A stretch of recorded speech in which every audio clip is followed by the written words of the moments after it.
Aujourd'hui, dans votre émission On parle de vous, on va parler de cet exercice qui s'est déroulé, on va dire, entre Moissac et Golfech, exercice qui a été mis en place avec la Farne, et on va en parler de cette Farne avec un de ses responsables. Je vous laisse vous présenter déjà. Donc Pierre Aymon, je suis directeur de la Farne depuis 4 ans, et nous conduisons un exercice sur le site de Golfech depuis lundi. On, entre guillemets, décortique Farne. Farne, Force d'action rapide du nucléaire. C'est une unité qui a été créée par EDF il y a maintenant 8 ans et qui a pour but d'apporter une aide à un site qui peut être soumis à une agression climatique ou autre, et de façon à ce qu'on ne rajoute pas un problème de sûreté nucléaire à un problème de sécurité civile. Alors nos auditeurs et auditrices ont sûrement remarqué le balai de cet hélicoptère qui a survolé le ciel des deux rives. L'exercice consistait en quoi, le rôle de cet hélicoptère, et on va un petit peu avancer sur les différents outils que vous utilisez. Alors ce que l'on a pris en compte, c'est que le site était entouré d'inondations. Et pour accéder sur le site, on a 2 moyens, soit des bateaux que vous avez vus ce matin, soit un hélicoptère qui participe à cet exercice et qui permet de faire des rotations très rapides. Alors aujourd'hui, l'hélicoptère transportait un fût. Qu'est-ce qu'il faisait exactement ? Alors notre objectif, c'était de faire passer du carburant sur le site. Et donc les Noriac que vous avez vus, qui ont été très rapides, ont amené des réservoirs de carburant sur le site. On parle un petit peu de la logistique qui s'est mise en place. Quels sont les moyens que vous avez utilisés, qui sont assez importants en plus ? Alors pour nous, un exercice comme celui-ci, c'est une centaine de personnes. C'est 30 engins, un hélicoptère, 3 barges et le concours d'une entité qui est le GIE Intra avec des moyens d'intervention robotisés. Donc on a déployé l'ensemble de la palette de moyens que nous avons à disposition. Les barges qu'on a vues, quel était leur rôle exactement ? Leur rôle, c'est faire passer des personnels, du matériel, du carburant, des pompes, des groupes électrogènes sur le site en situation d'inondation. Les radiocommunications, important, je suppose, pour vous. Sans ça, on n'arrive pas à avancer. En 2019, ça doit être extraordinaire et important, ce que vous avez en place. Alors, nous avons des relais télécoms qui nous permettent de reconstituer notre propre réseau, parce que dans une situation de catastrophe, on ne peut pas compter sur les téléphones portables. Ça sera saturé ou ça ne marchera pas. Et donc, l'intérêt pour nous, c'est de pouvoir communiquer, c'est décisif. Et donc, on apporte nos moyens propres sur le site, sur la base arrière, et sur le moyen de passage du fleuve.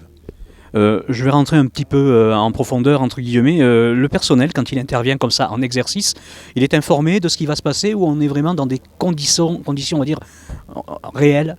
Il y a toujours du mystère dans un exercice, ne serait-ce que pour se préparer à l'inattendu. Donc ils ne connaissaient pas leur mission, ils l'ont découvert. Le poste de commandement les a découverts également, et le but, c'est de tester nos équipes à se confronter à l'inattendu et savoir s'adapter. C'est-à-dire qu'autour, il y a des observateurs ? Oui, il y a une vingtaine d'observateurs. Il y a même des observateurs de l'autorité de sûreté nucléaire qui participent à l'exercice, et même des observateurs d'une entité interne de contrôle d'EDF. Donc c'est un exercice très observé. On parle également de ce groupe Intra. C'est quoi exactement ? C'est intervention robotisée en accident. C'est une capacité technologique d'intervention, soit des robots qui peuvent régler des situations techniques, soit surtout faire des images, reconnaître des itinéraires, sans engageant de moyens humains. Donc on peut les mettre en place facilement. L'objectif, c'est de savoir s'entraîner, de savoir se coordonner avec nos moyens, de façon à être le plus performant le moment venu. Avec du matériel à la pointe, j'ai vu des drones, j'ai vu également des robots qui sont pilotés à distance, c'est assez impressionnant. Oui, alors il y a à la fois des moyens des drones, mais le savoir-faire, c'est justement de savoir les piloter, et puis des moyens plus lourds, pelleteuses, bulldozers télécommandés, qui ont été développés en propre par le GIE Intra. Ils ne participent pas à l'exercice, ce n'est pas le thème, mais c'est une capacité importante d'action qu'a ce groupement d'intérêt économique. J'ai entendu dire que ces robots étaient capables d'ouvrir les portes. Oui. C'est très facile pour un homme, mais c'est un peu plus difficile pour un robot, donc ça demande du savoir-faire. Au moment où on se parle, tout n'est pas vraiment terminé, mais comment ça se passe ? Qu'est-ce qu'on peut dire ? Un bel exercice aujourd'hui avec des moyens qui s'enchaînent de manière fluide. Après une période de rodage hier, donc on sent la progression. Et de toute façon, on va analyser tout le retour d'expérience que l'on accumule, parce que c'est comme ça qu'on fait progresser nos méthodes et qu'on devient plus efficace. Alors, vous travaillez également bien en étroite collaboration avec le CNPE. Vous nous expliquez un petit peu les rapports que vous avez avec ? Alors le CNPE est responsable de sa sûreté, nous travaillons pour lui, c'est lui qui nous donne ses instructions et moi je le remercie particulièrement parce que c'est une occasion pour nous de nous faire connaître, de se faire connaître du site et justement d'avoir des interfaces les plus fluides possibles. Donc c'est vraiment un investissement important pour eux et je tiens à les en remercier. Comment vous êtes basé pour qu'on comprenne un petit peu, puisque des centrales nucléaires, il y en a un petit peu partout sur le territoire, différentes cellules et le temps d'intervention? Alors, notre objectif, c'est d'être pleinement opérationnel, d'avoir fait nos missions en moins de 24 heures, à partir du moment où on nous appelle.